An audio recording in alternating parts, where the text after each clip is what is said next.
good as he was. And so they're relying a lot on C.J. Anderson. So Rams aren't super hot. So I'll take – I think it's Patriots. So you're taking Patriots? Yeah, I'm taking the Patriots to cover. I'm with you. I think they win by about a touchdown. 7? And like I said, I mean, I'm to the point. I'm not picking against Tom Brady and Bill Belichick as long as they're together for the New England Patriots in the playoffs. Because it's 2 years ago that we're at your house, right? Patriots Atlanta is 2 years ago, right? Yeah, 2 years ago. Yep. We're at your house. We're watching the game. It's a blowout, right? Yeah. What's the halftime at that game? Is it 28-3? No, 28-3 was at one point during the third quarter.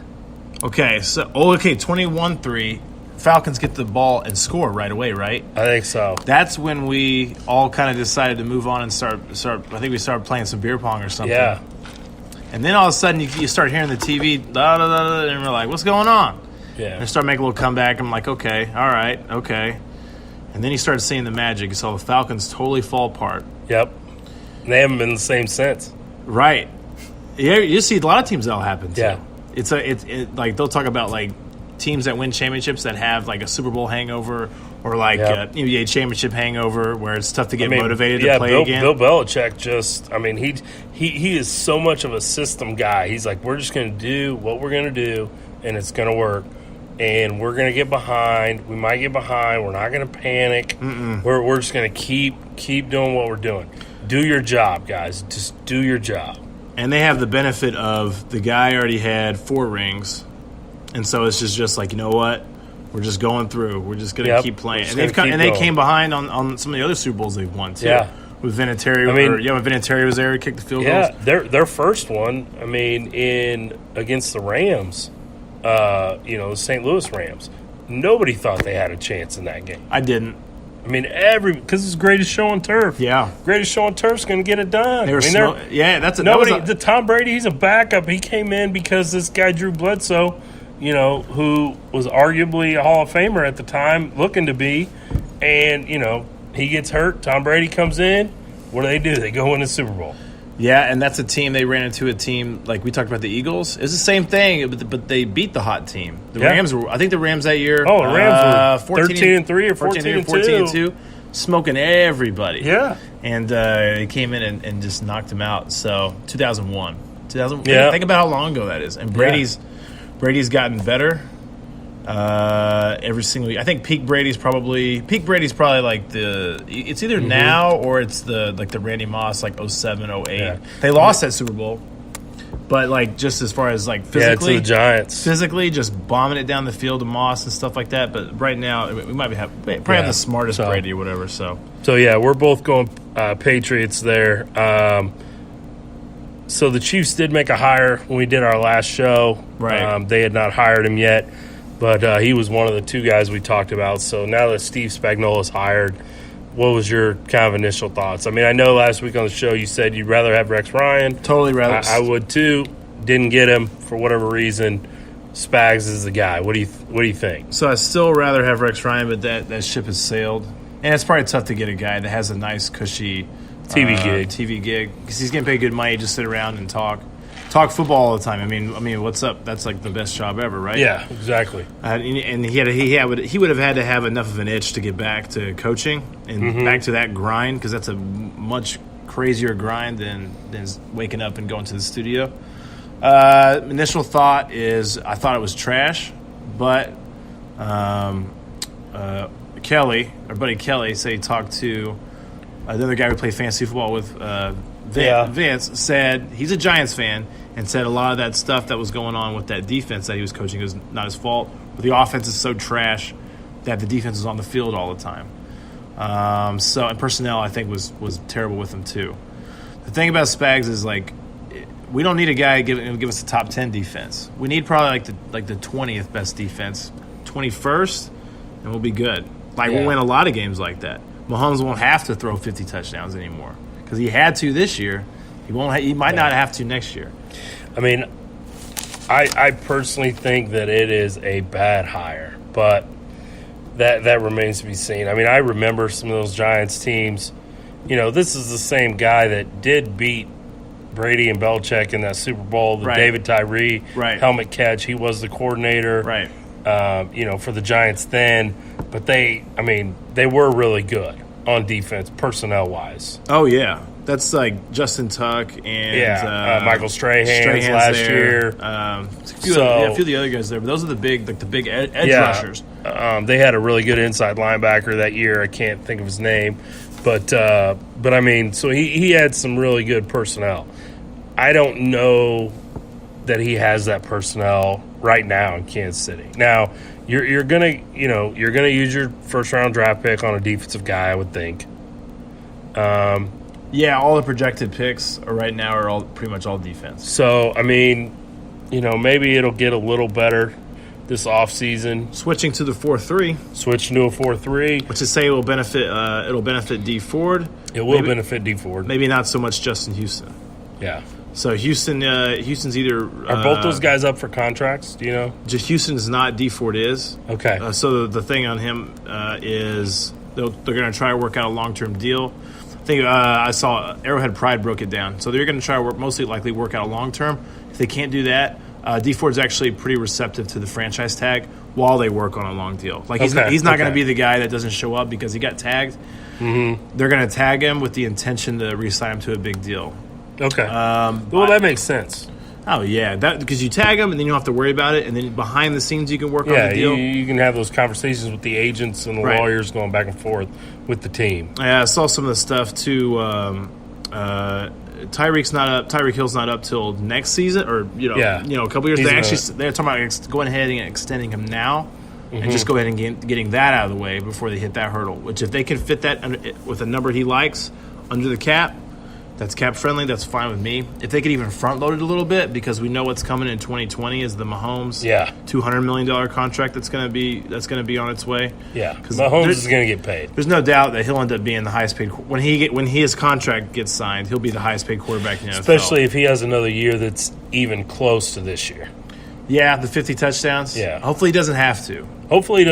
But I mean, like stat wise with wins, because I mean we've talked about it a ton, but those wins get linked to the quarterback more than any other position on the field. Correct. So if he has another great year with 10-plus wins, he's definitely getting that $200 million deal.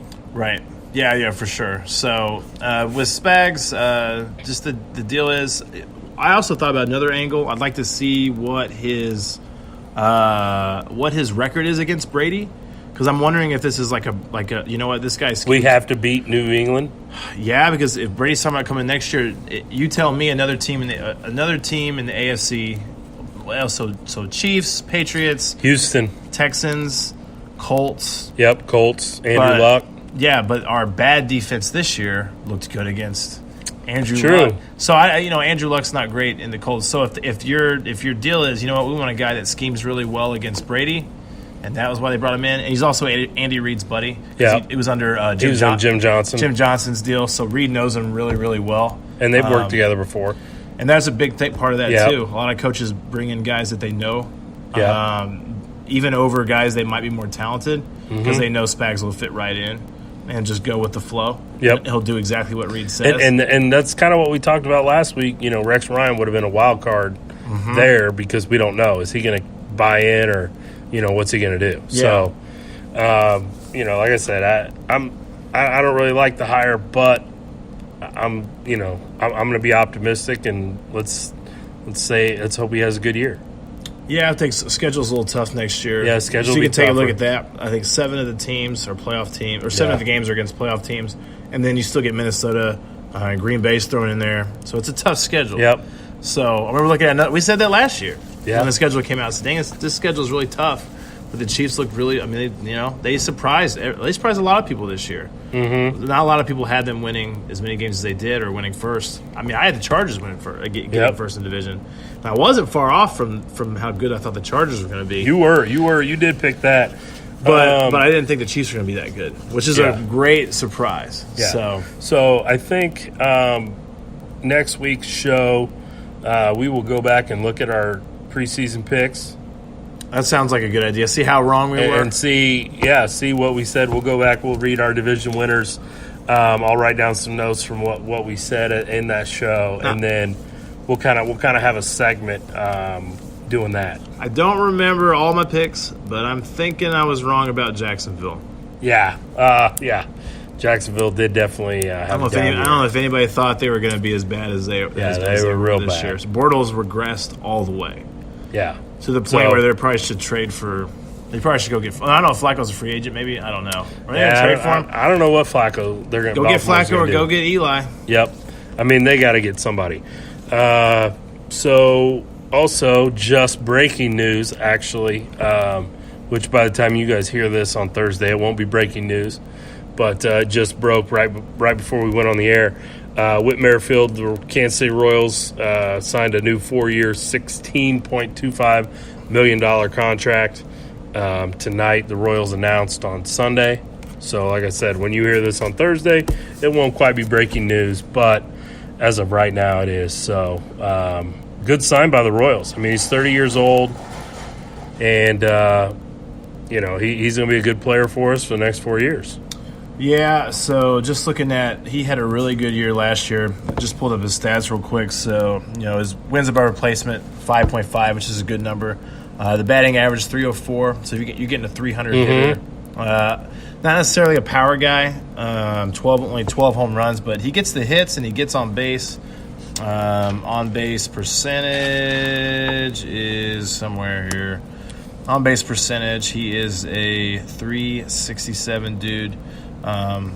So, I mean, he's a really good player. He probably wanted to lock it up. Like I said, he's a little bit older. Yeah. He must really, really like playing here because I would think that Whit would want to maybe try to get on to a contender. But we don't know what Dayton might have told him behind the scenes. Dayton might have told him, hey, man, if we can't get this thing turned around while you're here, I'll find like a spot for you on another team and we'll trade you out. That's the plan. Yeah. Or if we get the ship corrected, then you're on a winning team, which baseball can turn around in a hurry. The Royals kind of showed that. They kind of they can. Everybody that's young gets a little bit older, and all of a sudden you're good again. So, really good signing. I don't think the Royals are ready this year at all to contend at all. But I think it'll be another long year for baseball fans. But I do Royals like that. Fans. Yeah, and the thing is too, like we were talking about, like they talk behind the scenes and stuff. Dayton showed him some stuff that he thinks he's working on. Yeah. Yeah. So maybe Whit knows something we don't, and so we go ahead and sign because that's really not a ton of money for it's not. In the era of $100 million, the era of $300 million contracts. That is that's not a lot of money. 16, whatever. That's not bad at all. So that's a good signing. Yeah. So, all right. Anything else before we kind of get out of here? Anything else you want to hit? No, I don't think anything else is going on this week too much. Yeah, it's kind of a slow sports week. Yeah, just that baseball signing, and other than that, everybody's just trying to get amped up for the Super Bowl. It's going to be a little tough if the Chiefs aren't in it. They were super close. It could be kind of tough to kind of get ready for this game. This game should be really good. These guys are two really, really should good be a really coaches. good football game. So, looking forward to that. Like I said, I think Pat's by 7. Yep. I'm going with you. We are going to be in the upcoming weeks making a few changes to the show, maybe adding some things. Things like that. If you have ideas on how we can make the show better or things that you want to hear on the show or see on the show, you want to be on the show, make sure to hit us up on our social media. It's all under Midwest Mics. We have Facebook, Instagram, Twitter, Snapchat. Everything's Midwest Mics. Yeah, so everything's under Midwest Mics. Yeah, you want to look us up, get a hold of us, shoot out ideas, just go back and forth with us with how either smart we are or dumb we are. Yep. Go ahead and just come at us. So yeah, so come at us, and like I said, just hit us up on the social media, and have a good week. We'll talk to you guys next week.